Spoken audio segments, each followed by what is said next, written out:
Same to you.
Good evening and welcome to this anniversary show of Meet the Judge. Can't believe it's been 1 year since we started doing this, and my thanks to all the judges who have taken part in the interviews over the recent years. They've gotten a great reaction. They've been really informative, and also to everybody who's been watching over the last year. I hope you've enjoyed them and garnered a few points out of them, a little bit of an insight into all breeds judges and handlers' lives along the way, and also to Anthony and Joanne Westerhouse for doing all the wonderful artwork that appears every week when I announce who is joining us on a weekly basis. My guest tonight needs very little introduction to most people.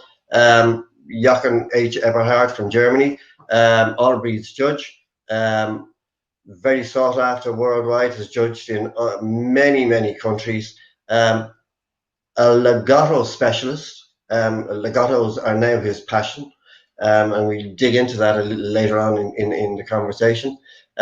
Very enjoyable judge to have on any judging panel. He was here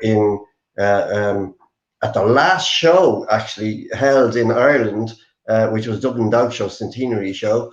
We had the pleasure of his company, and it was a really enjoyable time. Good evening, Jochen. How are you? I'm fine, thank you.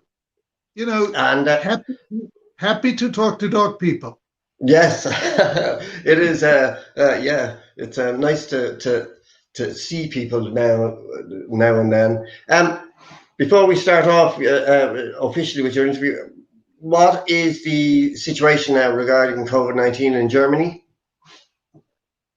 Well, the last show that I did was last year in Germany in November, but after that, nothing else happened anymore. Wow. Now shows are coming back probably end of June, and incidence figures are promising. Okay. And I assume the vaccine is being rolled out over there?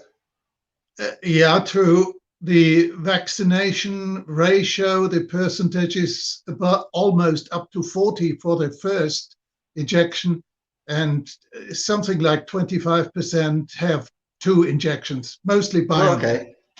Okay. Right. And are you still locked down? Actually, on this Pentecost weekend,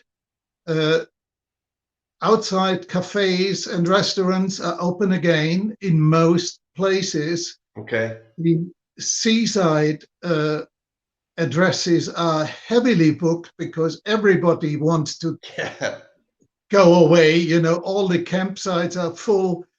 And of course, it's the similar situation everywhere, I guess. Yes. And I know that Germany has, unlike, say, Ireland or the UK, you have sort of regional governments, for want of a better expression. True.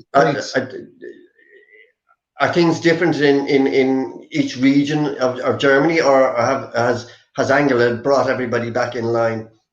It is slightly different, but the federal government has put an iron fist onto it.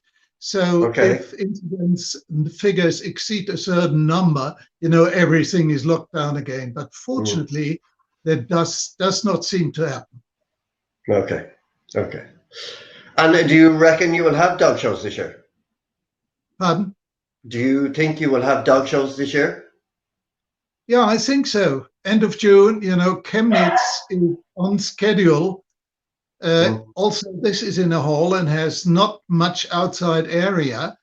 I'm still confident that by the incidence figures, the show will be held. All right. Okay. Well, that's hopeful. Yep. So going to your background, when you started off in dogs, were your parents involved in dogs, or what was it that brought you into this whole dog world? It was kind of funny because when I grew up in the center of Heidelberg, that's Okay. where I'm born and Yes. grew up, we lived in the city center. There was no option to have dogs. But the funny thing is that my father used to breed and raise greyhounds when he was not married yet. So prior to his marriage, he did that. So in a way, it seems to be hereditary with a dog Okay. virus. Right. Yep. And your first breed? First breed was Beagle. I always wanted a Beagle. And whenever I got my first job at the university, I got a Beagle bitch, Yeah. and I really liked the breed because it's colorful. Architects like me always go by visual uh, points, and it is a noble breed. I think, looking back, it was a blessing that I got Beagles because it's a very, very normal breed, very functional, and it helped me to establish many basic beliefs that I got over the years. Okay. And are they not quite destructive? No, not if you treat them good enough, if you walk them, if you work them. They are really beautiful family pets, but of course they are well, they're active. They're hounds, and Yes. hounds can be a pest. But Yes. if you get a dog, you have to put up with its character. Same as Yeah. with your partner. You won't change him just for some things you would like to be different. Yeah. Yeah. Um, and when did you start then showing? When did you get into the show world? Well, actually, I started showing my first beagle in 1971. Mm-hmm. But as this was only a registered bitch, she could not achieve any title. She won various things, but going by the FCI rules, she couldn't get a title. So Okay. later on, I imported a British bred bitch from Priestley's, and this one was very successful. So actually, I started in, I think the first champion that I made up was another British import, South Cordwainbury Merryboy, son, Pinewood Chieftain, very successful, very masculine, excellent bone, still in many, many pedigrees, of course, a while back, but Mm-hmm. still successful. And you were in Beagles for many years then, until you diversified into, you had Border Terriers as well? Yeah, true. The thing was that at the shows, I met a lady that was married to a guy that had nothing to do with beagles at all, not with dogs at all. So I decided to recruit her off her husband. And that was the luck of my life, because she's a really excellent dog person, a superb handler, Mm-hmm. excellent in making choices for mating, for breeding. So most of the fame that we achieved in the beagle world is basically based on her knowledge and skills. Okay. I only benefit. Hmm. Hmm. And how long did it take you to start to win within the breed in beagles? I mean, beagles are quite a big breed, no matter where you go in the world. I would think. And at that time, they weren't really big, but All I right. one of the founders of the Beagle Club in Germany in 1972, and in 1974 I started judging. So that's 46 years ago. So Hmm. I'm an old battle horse. Yeah. And in terms of what other people influenced you greatly when you started? Yeah, for the show concern, when I was studying in Karlsruhe, studying architecture, I walked my beagles along with friends who had Bedlington Terriers and who were very active show people. So they took me along and I got the virus. Mm, mm. And I really liked it. I like to see all the other breeds. Same story as I do today. I'm interested in everything. And this is why I decided to continue. Okay. And it must have taken you some time though to start to win within beagles. Yeah, but with a rather lucky import policy, as I imported very successful beagles from England, it turned out the right way. And we were successful at shows and also in breeding because we actually bred our first litter, I believe, in 1976. Mm-hmm. Of course, we had beagles initially. Later on, we also had border terriers, and Lagotto was the last breed to be added. And overall, we had 86 litters, Wow. so which is quite a bit. Yes. Yes. And you mentioned litters, etc. So when you're choosing um, what dog to mate what bitch to, do you study pedigrees a lot, or do you use your eye as a judge and breeder and say, well, I think that dog will suit that bitch, or is it a combination of both? I think you first should study pedigrees and see who has been influential in the various Hmm. strains, but then you need to go and really look at the dogs in the flesh, preferably. Of course, if you use foreign blood, you have to rely on pictures and Yes. the videos, but I think it has to be a combination. Mm. Just pedigrees don't breed good stock. Yeah. Yeah. Yeah, can I ask you just to move your camera slightly, because the sun must be shining in Germany, is Yes, it? Um, yeah. yeah, it's causing a little. It's Well, better. Perfect. oh, all Perfect. right. So I look So more. so as I Okay. said in my introduction, you are passionate about Legato Romanella. Yeah. And what drew you into them?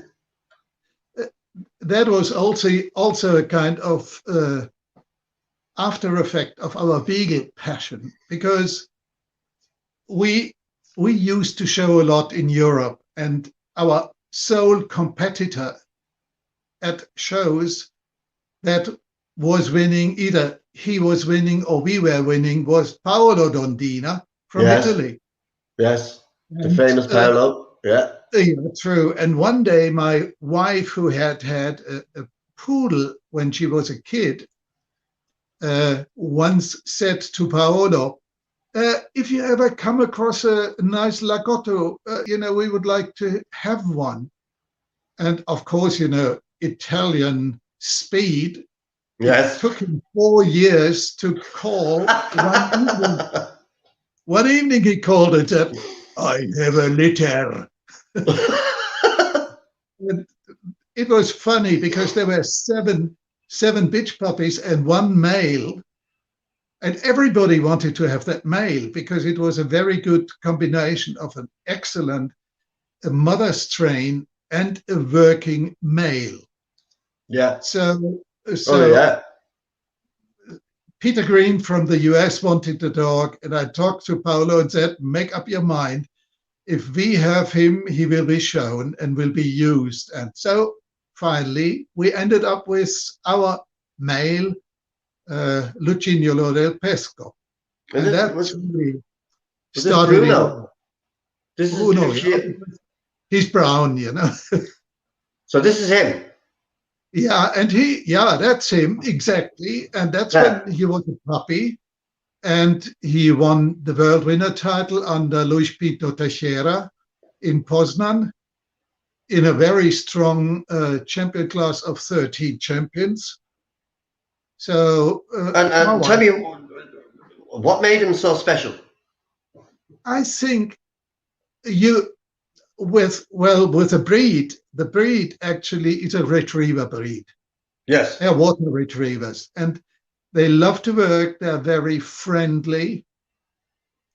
We like the unique coat that they have. If they have a good one, with many tight curls, of course, there's many lies floating around, about them not shedding, which is, an outright lie, because whoever has hair will shed, to include humans. And of course, they are very nice company, but at the other side, and that's one of their shortcomings, they are Italian, and they tend to be noisy. Oh, okay. And okay. He was very successful for you as your first Legato. I mean, he was a world winner. He made his championship title quite easily, did he not? Yeah, he won many titles, and of course he had a lot of progeny. We even sent semen to Australia from him, and actually he's still in a lot of pedigrees. If you look further than, say, 3 generations, of course now. He lived until earlier this year, almost turned 17. Wow, that's a great age for him. Blessed age, but of course, we all have an end somewhere. Of course. I'm sorry, I'm going to have to ask you to move your camera once again, because that light is no, the other way. I probably can take the blinds down a bit. No, you need to move it the other way, Jochen, because it's and more.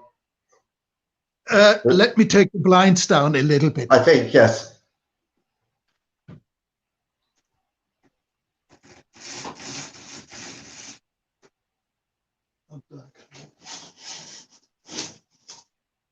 Should be better.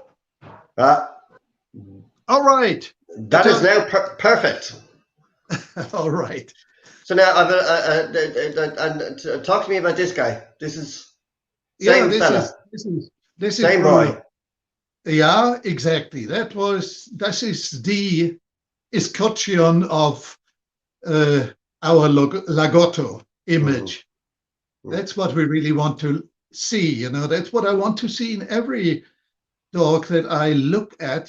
Gender type, typical format, good bone and construction, and of course, the other side is the character that needs to be there. Yes.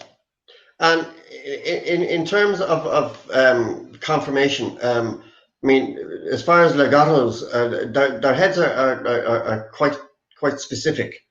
I mean, you want so, talk us through it. Yeah, well, the thing that, of course, Lagotti, same as Barbe or the Portuguese water dogs or the Spanish water dogs, they all go back to the same ancestors, which may have been a little bit like poodles. Yes. All the water dogs. Similar to the Irish Water Spaniel. Yeah, exactly. True. And of course, their distinctive details is that beautiful curly coat and a Yes. very, very tight undercoat. And this very almost watertight undercoat is the real problem which you find on your blue or black sweater. You know, All right. they Okay. Yeah. actually shed as all the other breeds as well. And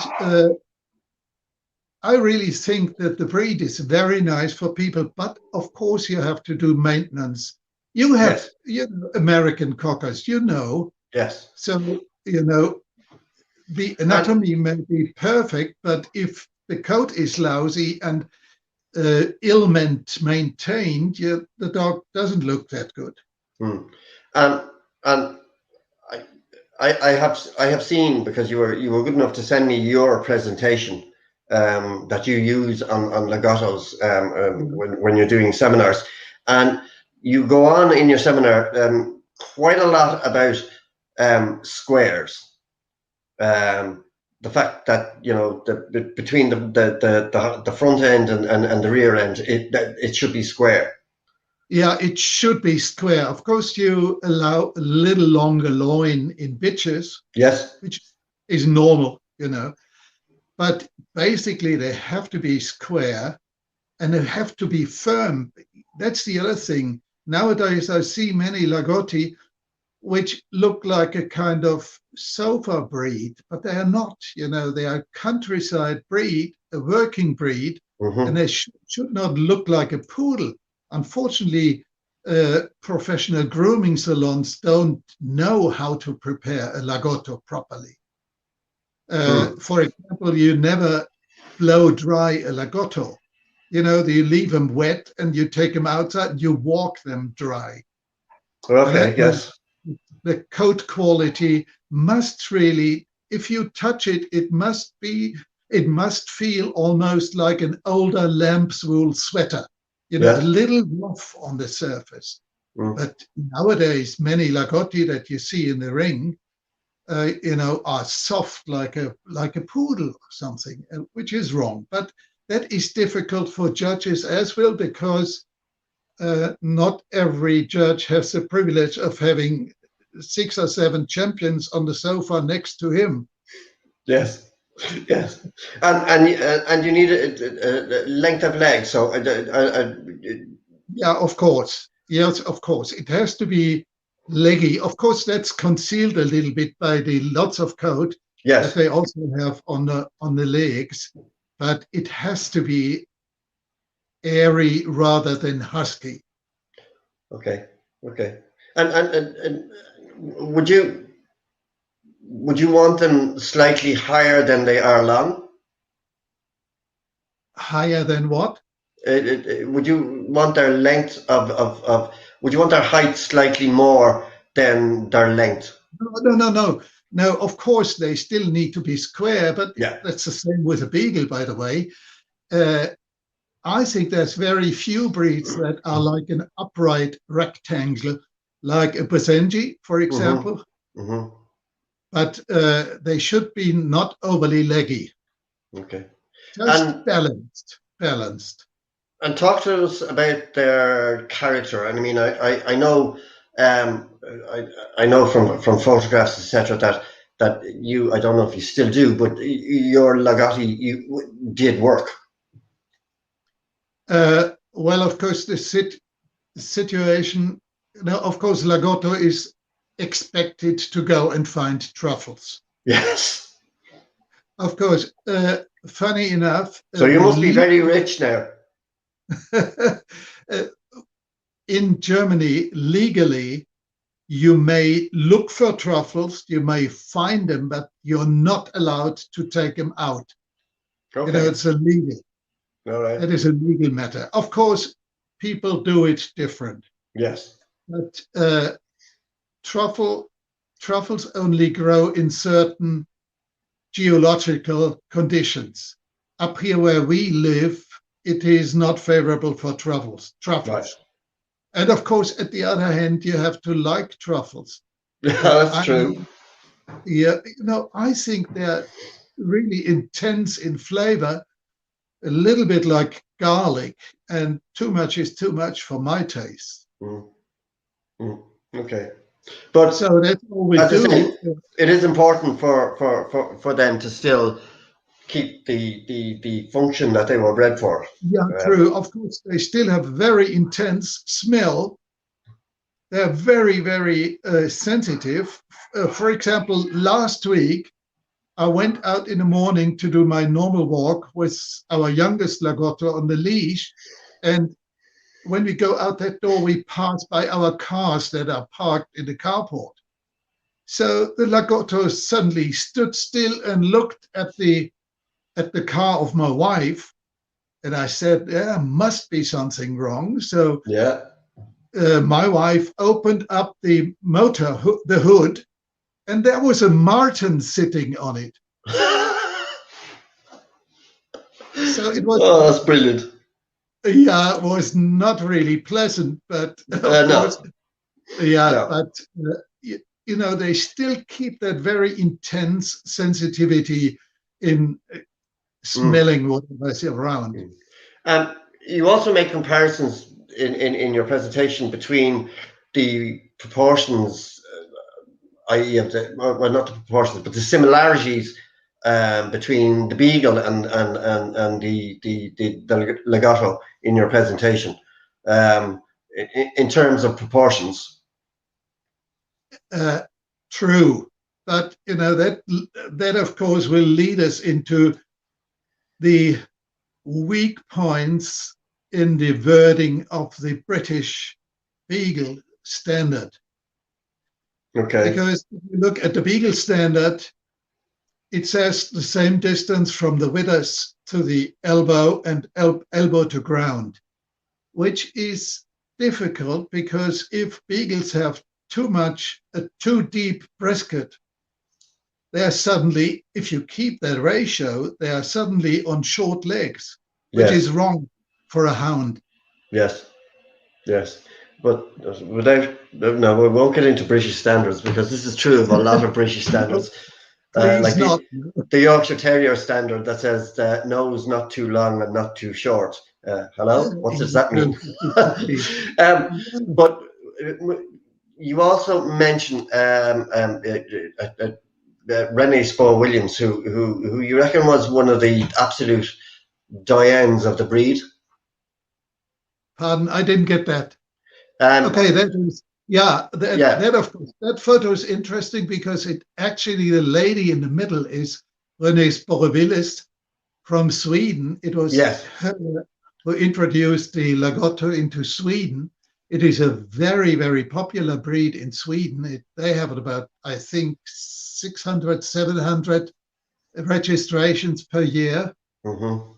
And this was one of our club shows. And you see my wife to the left side with her. And you think that Rene was very very influential on the breed?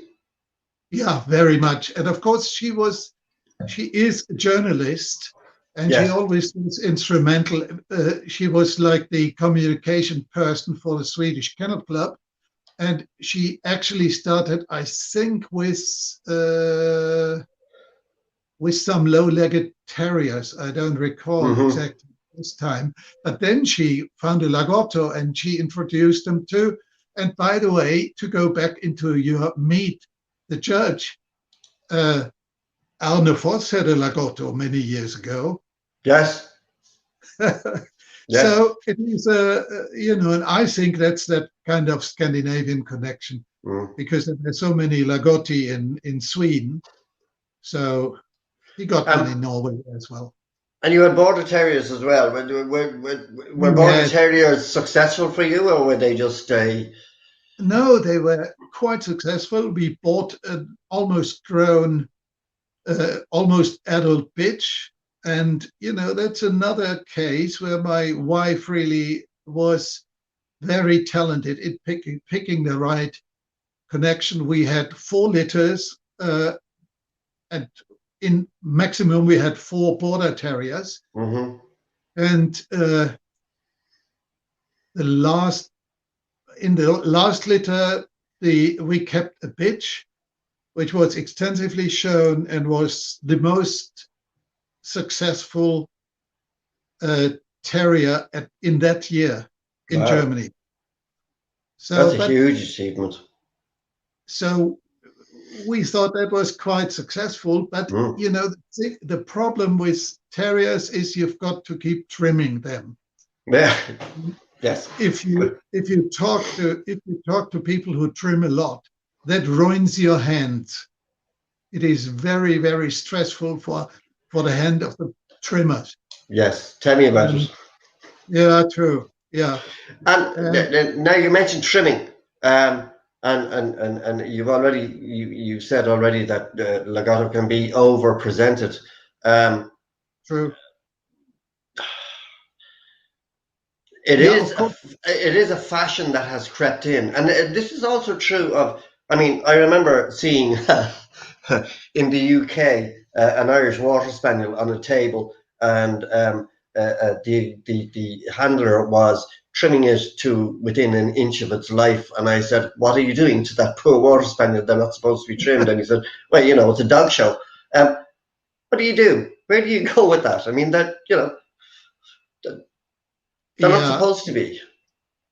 that is, in a way, it is sad because that is one of the influence, the show world, so to speak, always seems to encourage things that are overdone. Yes. Because one is doing it, is successful, so the next one copies it, so it Yes. kind of creeps into the breed, which is unfortunate. And I think you have to do that with discretion. Yes. And Absolutely. I think that's. I think you've hit on something there. I think you. Okay. yeah, You so may need to tidy up yeah, true. certain And of course, areas. you need to have what I always say. You have to have a kind of mental image of how Yes. the breed should look like. Yes. And whoever does not have that mental image, that vision, will not succeed, not in grooming, not in trimming, and not in judging either. Yes. As a judge, you also have to have a vision of how the ideal representative of that breed should look like. And if you don't know that, you're Yes. right in the fog. And we do have to remember that Group 8 breeds, Group 7 breeds, etc., etc. They're not Group 9 breeds. They're not the glamour breeds. Okay, Yeah, you don't they need to be presented properly, but they're not. They shouldn't be over presented. And I think a lot of people, a lot of judges fall foul of that yeah. area. Now, I agree. before we move to your judging career, I'm going to throw one more photograph up to you, which I think is a great photograph. But you're going to talk me through this now. Yeah, true. That proves that hair is something that does not stay with yourself all the time. This is a very young Jochen and Silke. Yeah, Is it Silke? yeah. Silke now has extremely short hair, almost like me. But When was that that? is When very are beautiful. we early 70s? Oh yeah, must have been. My wife is far better in years and numbers and memories, but it must have been because on the step behind, in front of that front door is that British import, Pinewood cheese. Ah, Yeah. So it must have been long while ago. so True. you've met many beagles sitting there. Actually, our maximum when we were young, of course, it was not in that house was only rented. Later on, we bought a house that was a little outside the little community. And at that time, our maximum when we were younger, of course, was 25 beagles and one Ridgeback. Jesus. Yeah, it's a lot of work if you That's a have a lot of breed. work. Yeah, true. In the house and outside. But, I was working in Frankfurt mostly, and Silke was at home and, looking after the dogs and after the son. And it worked. And again, now you touch on something there as well. You've also owned Rhodesian Ridgebacks. Yes, true. I always loved the breed and I still do. And it's still probably the breed that I love most judging. Also, it is challenging because the breed varies so much. In your ring, you might have a specimen that looks like a sloogie, and Yes. at the other end, you may have one that looks like a big molosser. So it's Yes. challenging to find a kind of prudent medium way. But I always loved the breed. We had a bitch that lived 14 years with us, but she was beautiful, very nice company, but not the quality that we had expected. Of Mm. course, I think she had one title or so, but we decided not to breed from her. We had her spayed, and, she lived happily with us. Mm. And I And think you need to make that decision as a judge. And if you have been successful in one breed and you find that you have a dog that you want to keep as a family member, but is not fit for showing, does not meet your expectations, you have to keep it and just treat it as a family member, but not breed from it. yes. And another little known fact is that you've written two books, one on beagles and one on Rhodesian Ridgebacks. Yeah, true. I've written two on beagles, one big one small one, Mm-hmm. one on Rhodesian Ridgebacks, but then I'm a co-author of a book on Shelties and Collies together with a Wow. colleague. Well, okay, that of course leads into another field where you may have some critiques because collies are not anymore what they used to be. No, they're not. Not by any stretch of the imagination. We discussed that in Dublin. Yes. Yes. Um, so, when did you start judging initially? In 74, which is 46 years ago. Yeah. And when you started judging, and I assume in Germany you have an exam system. Yeah, of course. Yeah. Um, Actually, you start in your own breed, and and only if, can you yeah, remember the best piece of advice you were given before you started judging? I had quite strict mentors, teachers, if you want to do it that way. And they always taught me, to keep it straight. Don't give out any favors. Do not remember people. Try Mm-hmm. to remember the dogs and go the straight way. And I find it so important because I have a bad memory. Do if I do somebody a favor, I have to do it again. I don't want to keep that in mind. I'm just too lazy. Yeah. So I found it's best to go very straight. It's probably also very German, but Yes. Yes. Yeah. You're probably right on that one. And do you think it is important for aspiring judges to ask questions of uh, breed specialists, breeders within a breed when they're starting to judge, and experienced judges? yeah, of course, I think, if you don't have that desire to keep learning, even if you are an all breed judge, you still learn. You have Mm-hmm. to learn. And of course, I keep talking to all my colleagues. I've learned a lot when I was sitting in the group ring, talking to my next neighbors, other Yes, judges who are specialized in this or that breed, and they really can teach you a lot. And that I absolutely. find extremely important. I think it's something that perhaps people who are starting to judge don't actually realize that you know, sitting down watching Yeah, or sitting down talking to other judges while groups are going on, it is you learn so much. Even as you say, as all breeds judges, I mean, we don't know yeah, everything, and anybody who yeah, thinks they do is should stop judging. Um, but you know, you're yeah, always constantly learning. yeah, true. This is true. And of course, we are all humans, and sometimes it's also that you find out by observation what the acting judge messes up. Uh-huh. Yeah, true. True. Where that does not really look logic, and I cannot see why she or he does that. But that is also learning. Yes. You know, try to And avoid it.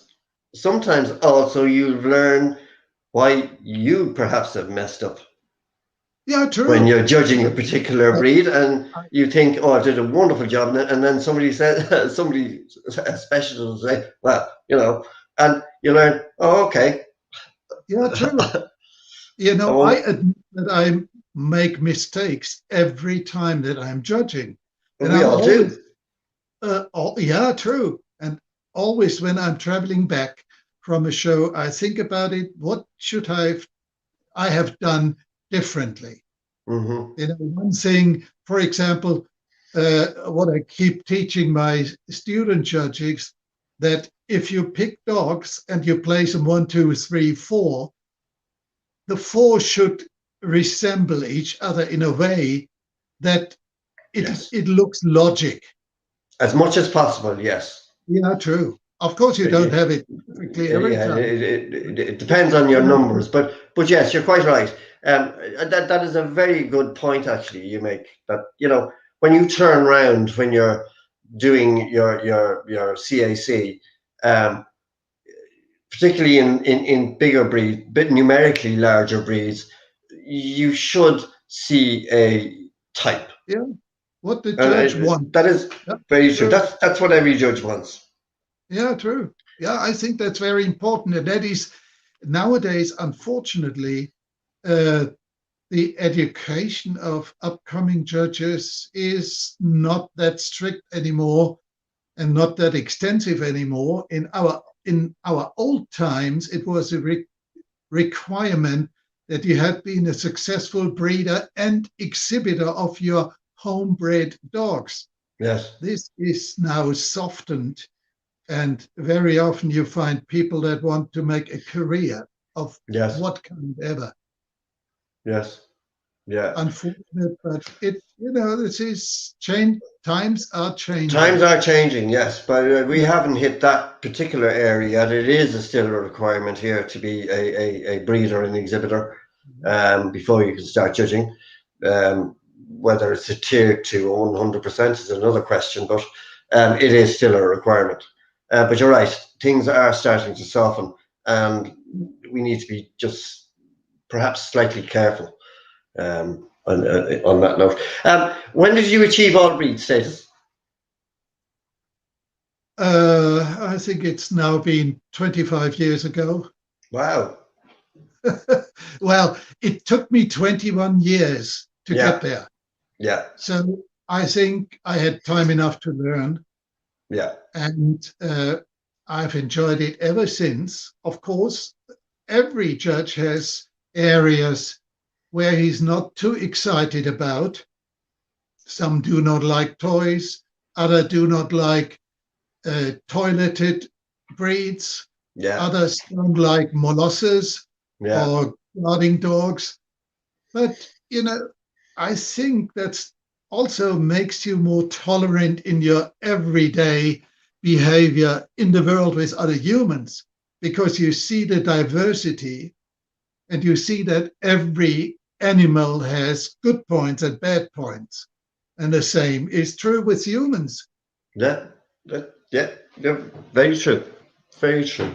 And aside from your own breeds, Legato and Beagles, Rhodesian Ridgebacks, etc., is there a breed you really enjoy judging, or do you take every breed as? Yeah, of course we do not have Ridgeback anymore, but Yes. that is really what I like to do because it is such a challenge, and it is nice for older judges because you don't have to bend down so much. Practical as always. Yeah, but that is true, and of They are a course, fascinating breed. um, They are a fascinating breed. yeah, true. I had a beautiful Ridgeback when I was judging in Ireland, and it was at Tralee, I believe. Really beautiful bitch, a bit dark in color, a bit too mahogany, but beautiful anatomy and movement and temperament. So I was really pleased. That made my day then. Mm, mm. And speaking of judging abroad, do you enjoy judging abroad? Yes, I do. I think it's very good for elderly judges because you have to keep your mind together so you meet all the connections. And traveling is nice because you meet different people. If you Yes. like people, then it's a challenge. You also meet a lot of strange people. I admit that. No, But true. that's what I really love to do. That's one of the side benefits, fringe benefits of judging. Yeah, but it's hard work though, isn't it? It is, yeah, it is tiring. Yes. It And depends a and bit and and, on. and young judges or judges who are just starting out their career that we want to get onto the international judging set. It is in general very enjoyable, but it's tiring, particularly when you've got a lot of dogs to judge. Yeah, true. I I agree, and of course I have to admit, if now at this time I've been to Australia about 6 or 7 times. I don't travel to Australia anymore because nowadays it is these 22 hours from here, Yes. and the seat distances apparently have Yes. shrunk, and I have not shrunk at the same rate. So, so of course, it can be very pleasant. Like if you get a nice companion judge, like a certain Mrs. Rita,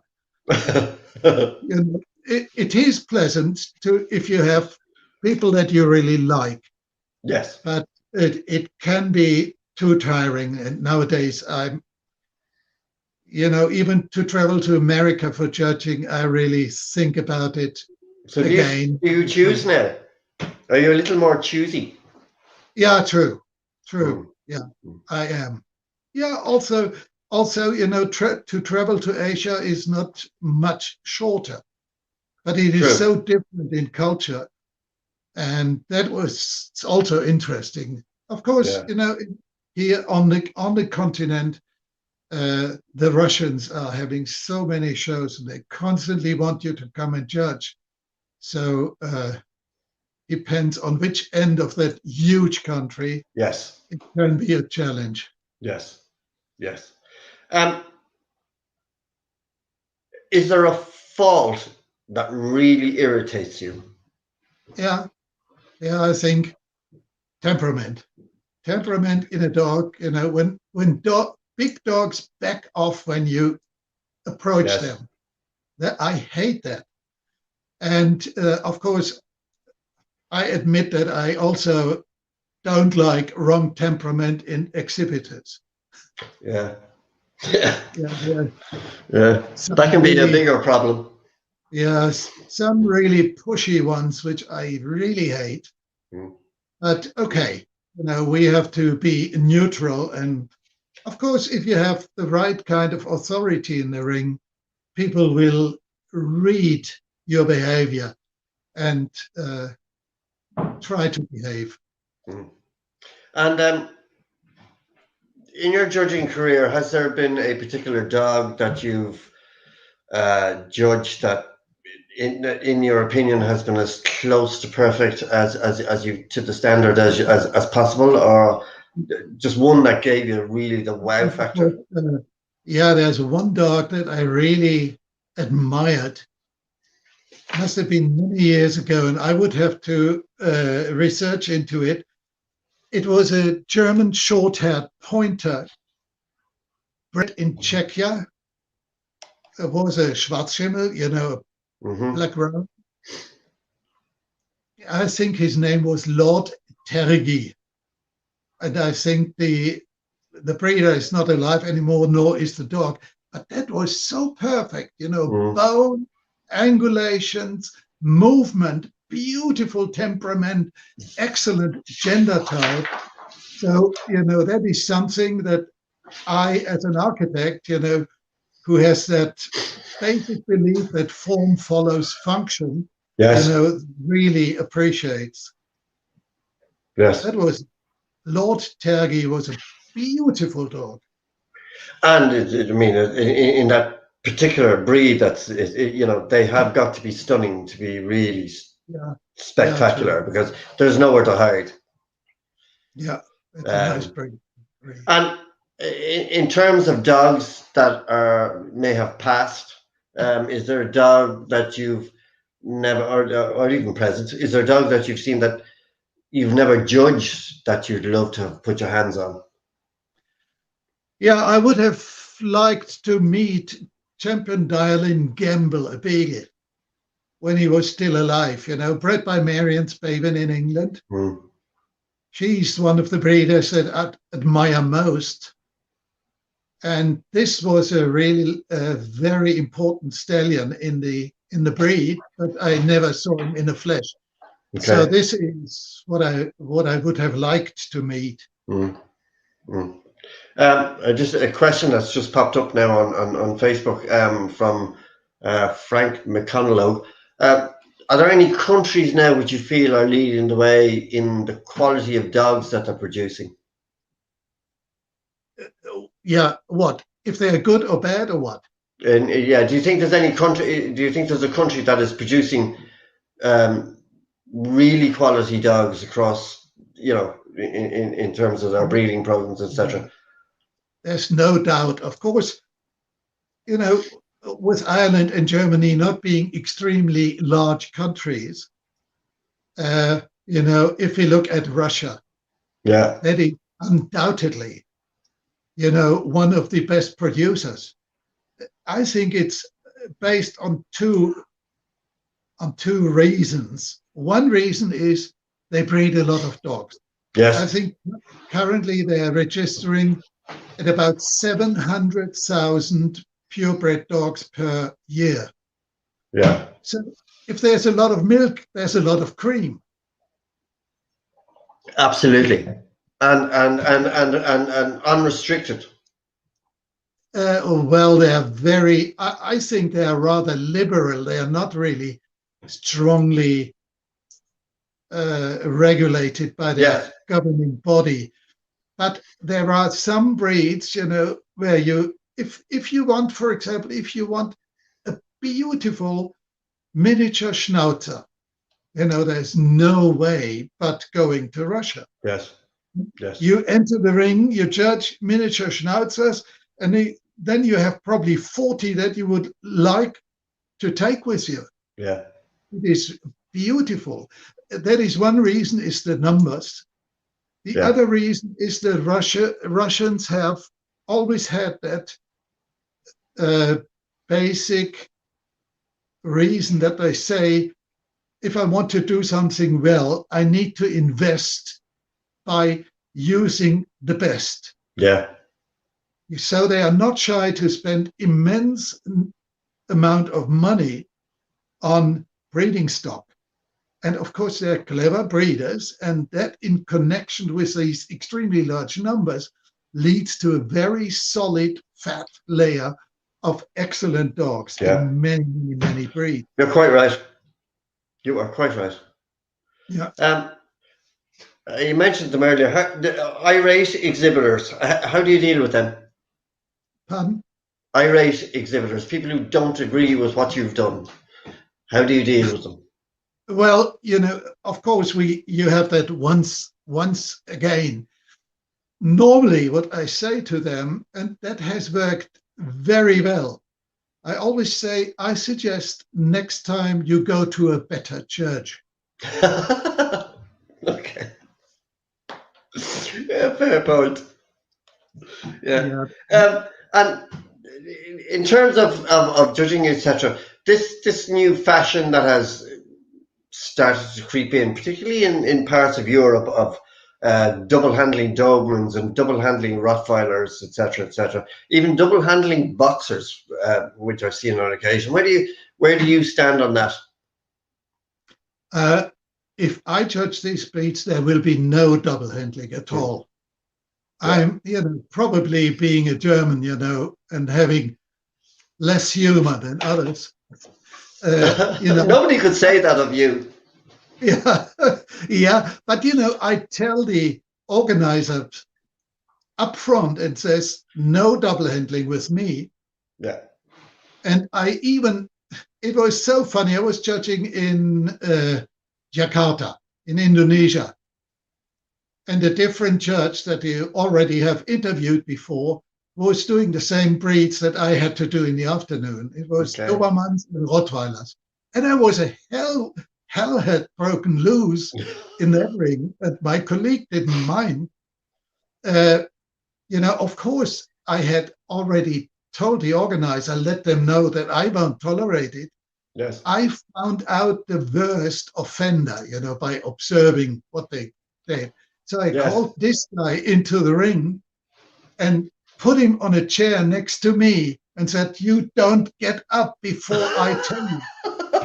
And I had a beautiful, quiet ring. It worked so well. Wow. And what about this fashion? There's two other fashions currently widely used. One is stringing up, particularly. Well, no, I'm not going to mention a breed. The stringing up of dogs on leads, and also True. Also, taking Group 9 breeds in as if you were showing an Afghan. And even with an Afghan would be wrong. Okay. Normally, I warn people. I warn them once, and I tell them up front. Sometimes I try to be serious. I say, I warn you once. If I see that again, I will disqualify you. Normally, put them in order because they know I will persevere. Because there's no need for it. I mean, there is nothing nicer than a Cocker Spaniel or an American Cocker Spaniel going around the ring on a loose lead. Yeah, it's totally unfriendly towards the dog, and that is what counts. It should be normal, and of course, that stringing up kind of ruins the front feet movement so much. They sometimes barely touch the ground. It is dumb, really dumb. Yeah. Okay, but if you're firm, and normally I'm a friendly person, but when I get serious, apparently people feel that they should listen. Yeah, I can believe that. And in terms of your judging career, what do you think was your biggest judging achievement? I think I was judging at World Dog shows again and again. I loved my entry in Leipzig at the World Dog Show. I did Leonberger males. Yes. Beautiful. Yes. Best dog came from Russia. And the handler wasn't ugly either. And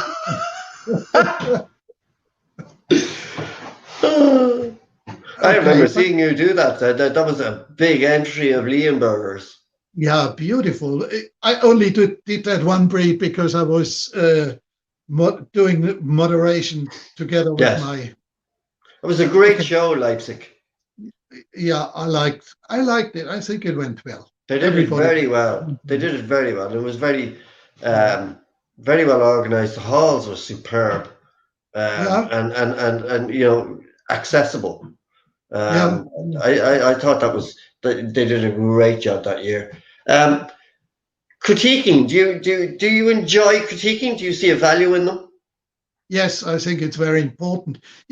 I read through that. I think it was Rafael Malo Arcudo's statements. He said, "What do we give back to the customer?" Yes. I think critiques is one of the things that we should give back, because if critiques are worth their money, Yes. they should state the pros and the cons of the dog in the ring.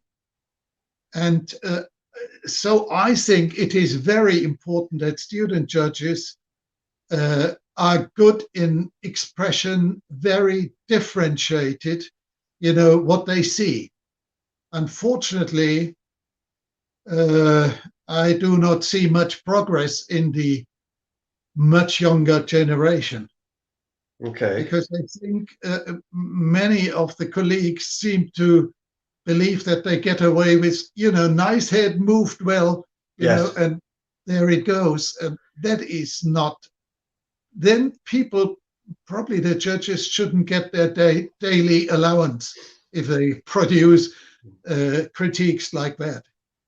Well, I mean, you're right, and it has been a recurring theme throughout the interviews that, and up and coming judges need to learn this, and they need to be told this, that it is more important to tell you why your dog is not getting an excellent, as opposed to why it is getting an excellent. True. That is, and the exhibitor mightn't agree with you and probably won't agree with you, but it is so important when they pay that money that they know why you, and then they're never going to improve. And if judges successively tell them that this dog has this same problem, but then they're going to go out and they're going to improve it. Yeah, that is one thing. And the other thing that goes along with that is the classification that you give it. Yes. Excellent, very good. And I always use that comparison. I think I have to kind of transfer it into your situation. I say, if you look at football or soccer, you have the Premier League. Yes. And only a limited amount of clubs that really play at that highest league. And they are very well paid. I say these are the excellents. Yeah. And there is a second league which also makes very much money, and the guys also play very well, but they only get very good. They are not in the Premier League, and it's the same in dogs. Very good can produce Premier League quality later on. That's a very good analogy. Yeah. And in terms of judging, do you think judges have a role in how breeds develop over the years? And if you feel yes, do you think judges understand that role? If they have judged long enough, I think they see developments. And if I talk to other judges, to colleagues, we very often agree that one breed's going to hell in a handbasket. We mentioned that breed before. Yes. And some really seem to stabilize, but that always depends on the skill and on the skill of the breeders. Yes. Unfortunately. Yes. And yes, we did touch on that particular breed. That particular breed is not improving, in spite of the fact that a lot of us as judges are not giving out excellence, etc., and we're being very harsh on it. It was interesting. In the probably you may be aware that when Germany was still divided into the East and the West, the people in the East could not have a lot of blood exchange in their breeding. They had to stick more or less to what they had. Yes. They had some exchange with other communist countries, but not much. Mm-hmm. So it was very interesting for me immediately after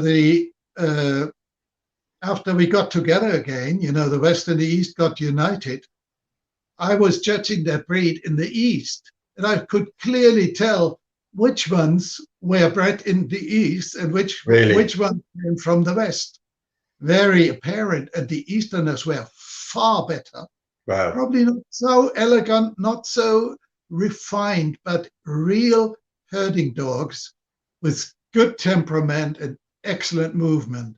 Mm. And I'm interested because I have an appointment, I think, in September to go to the same area in the East and judging that breed. And it'll be Okay. really That'll be, interesting yes. to Yeah, see that what will be happens. very interesting. Yeah. When you're judging, do you adopt a different approach when you're judging professional handlers as opposed to Mrs. Murphy, who's shown her homebred dog, or does it not bother you at all? Well, there's tricksters in every sort. Of course, professional handlers are more trained to hide the weaknesses of their exhibitors because it's what they live What they're from. paid for.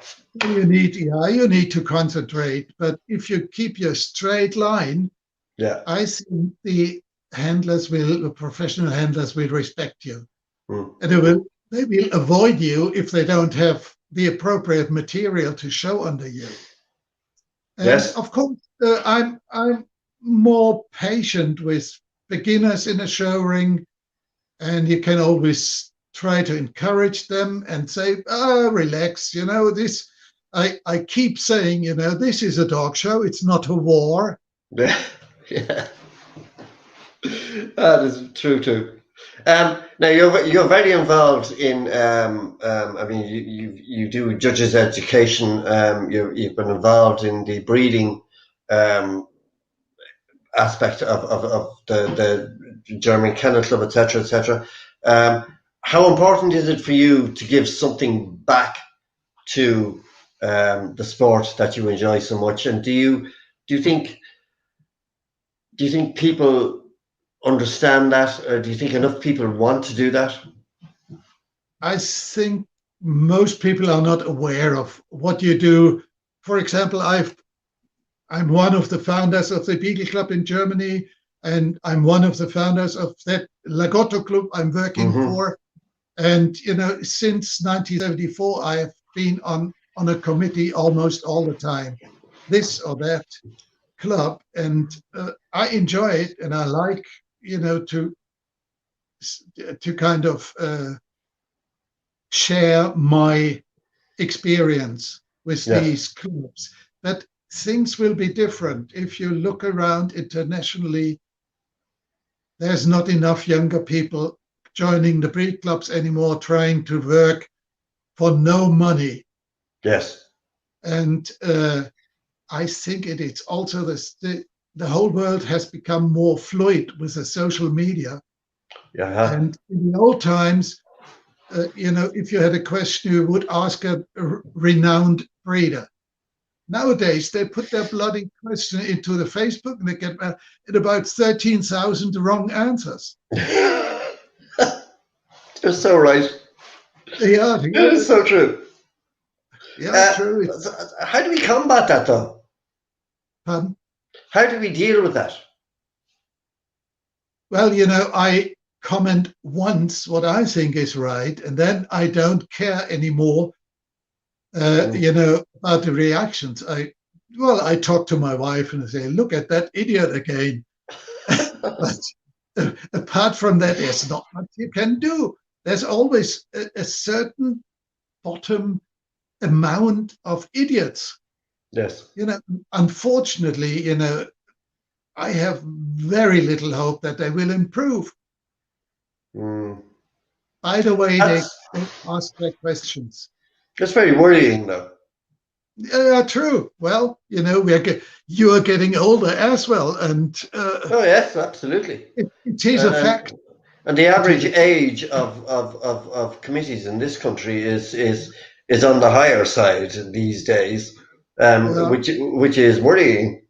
But it is difficult to know how, because certainly when I was growing up and showing dogs, etc., we didn't have PlayStations, we didn't have Sky Television, we didn't have any of the distractions and social media, etc., that young people have today. But there has to be a way that we can tap into that and try and encourage them in. Yeah, well, of course, looking at our Lagotto Club, we try to run one account, which is more or less Yes, looked over by us. But of course, there's also a certain amount of rubbish. We try to feed proper information into it all the time. But, well, you can take a bull to the water, but you can't make it drink. Yes, yeah. In terms this whole area where we are all being attacked by activists and groups that think that we are the enemy, how do you think kennel clubs are dealing with this worldwide? Is it a problem in Germany? It is once in a while it is. But I think the dog fancy, the whole dog world soon finds out that none of these groups makes a constructive contribution to the dog world. It is mostly destructive, but there's no way they are kind of blindfolded about the advantages of purebred dogs and the dog world as we know it. It's unfortunate, but you cannot change it really. But you and I know, and anyone who is involved in our sports knows the advantage of the purebred dog. But we're not getting that message out there. I mean, you look at Greece right now. I mean, they're talking about 100% spaying of dogs and bitches and no hobby breeding. That they're all going to. I mean, that's going to destroy breeding in Greece. Makes you depressive. Our Secretary for Agriculture and Consumer Protection, which is a lady here from our state here, she bought herself a Labradoodle. And a puppy of that breed costs €4,500. Yes. Now, I would never have sold that lady a puppy of any breed because it hasn't got the time to, to look after it properly. Absolutely. Yeah, you're quite right. Yeah, but if you have higher up politicians who are such idiots, you lose hope. But do you not think that the FCI and national kennel clubs should be getting together and employing almost a PR company now, not small time, but really attack this issue, and because these activists they are brilliant at lobbying the European Parliament and brilliant at lobbying national kennel clubs. Should we not be doing the same as a collective? It would be worth a try. I agree, but with the legal situation being so different in all of the European countries, and also the value of a purebred dog being so different in various countries, it would be difficult to really make a kind of concerted approach. True. Because, I always say the attitude towards the dog is probably very similar in every country that is northbound from this southern Swiss border. every country that's up north from that area Yes. has about the same attitude. But the attitude to the dog changes if you go further south and further Yes. east. Yes. So That is very it true. would be different. That's a It very would be valid different. point. Yeah, true. Very valid Yeah, point. that's also where you get very selective. If there's a puppy inquiry from these countries, that Yes. could be difficult. Yes. Okay. So we're going to lighten the mood now a little bit. You're going to have a dinner party, and I'm assuming Silke is going to be doing the Yeah, cooking. that is an interesting question. 4 dinner guests, past or present. Okay. Because classical music is a very important part of my life, I still listen to it all the time. One of the guests would be Bryn Terfel, a Really? Welshman. Yeah. Fabulous voice. Yeah, great, really great. Another one would be another Welshman, totally different type, Andrew Brace. Yes. A beagle person. Great fun. Yeah. And then we have 2 more Europeans that I would like to see. One would be Barbara Müller from Switzerland. She's a very, solid and very decisive woman in the dog world. And number 4 would be Thomas Jackel, because I like educated people. Yes. Yeah. So that would be a very interesting dinner. Yeah. Yeah. I hope the cook would survive it. Yeah. Oh, Bryn has a dog. Yeah. Or you'd be bored. Yeah, true. Oh, you can always sing. And is there a judge or breeder that you admire worldwide? Yeah, I think the late Marion Spavin would be a breeder that I really admire. Yeah. Because, people of that kind of league are rare nowadays. Yes. Yes. You're quite right, actually. We are losing the legends. And but Colin, look at it. Now, in our times, you started in dogs when you were 15 or 20. Yeah. Nowadays, people start when they are 50 and have achieved most of what they wanted to achieve. Yes. And I don't have enough time left anymore to gain experience and succeed. You're quite right. Yeah. You're quite right. Your funniest or most embarrassing moment in dogs, judging or exhibiting? Come on. That is interesting. I'll tell you 2 things, and they both happened at the same show. It was a show in Kaohsiung, which is in the south of Taiwan. Okay. I was sitting, before the show started, I was sitting together with Karl Reisinger, the then president of the Austrian Kennel Club, who had a beagle from us. I was sitting in the big ring just to wait until the show starts. And it was a big ring, nobody else around. And opposite from us was the entry to the show, to that big ring. And in comes a young Taiwanese guy with a Chihuahua. Apparently, he wanted to look at the ring. And whenever the Chihuahua got into a ring, it started to do its business.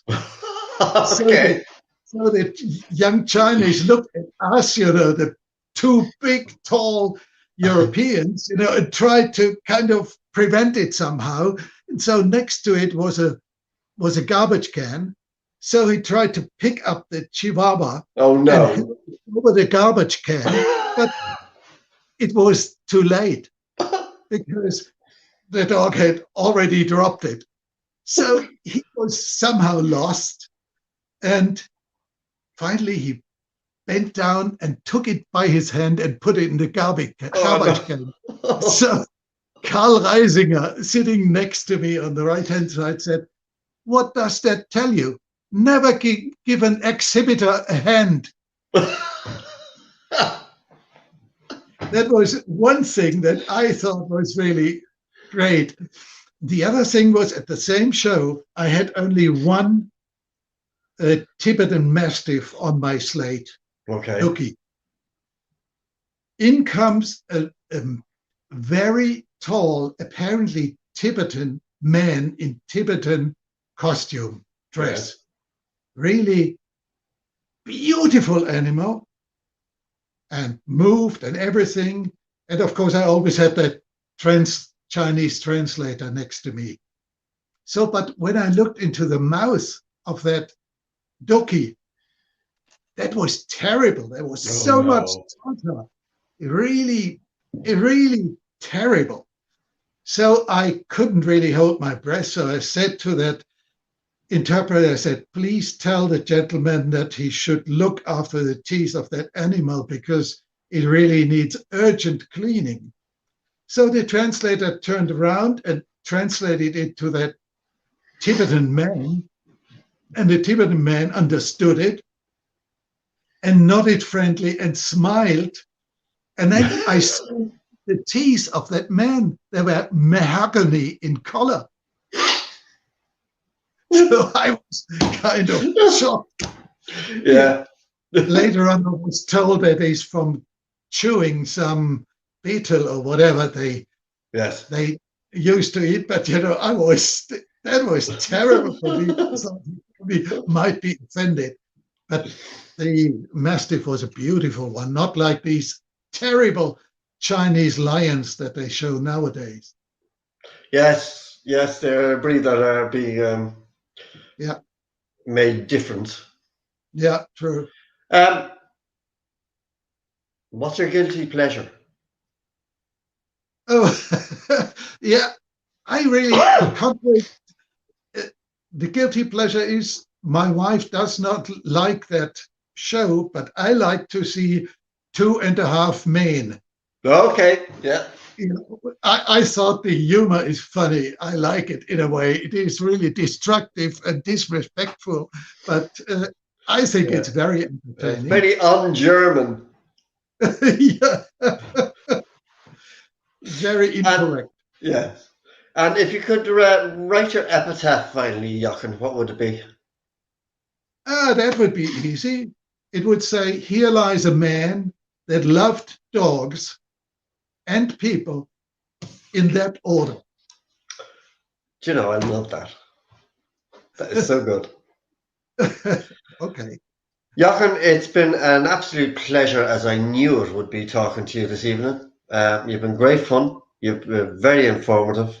I love hearing about your backstory and talking about legatos.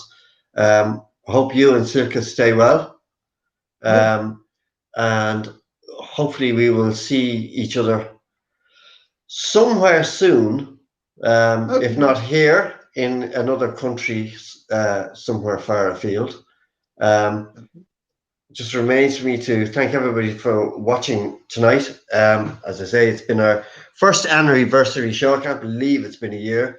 Who knows where we go from here? We're coming out of lockdown all over the world. People are going to get busy again. So we see where this goes. But Jochen, thank you very much. Okay, and thank you for having me. Thoroughly enjoyed it. It's been my pleasure.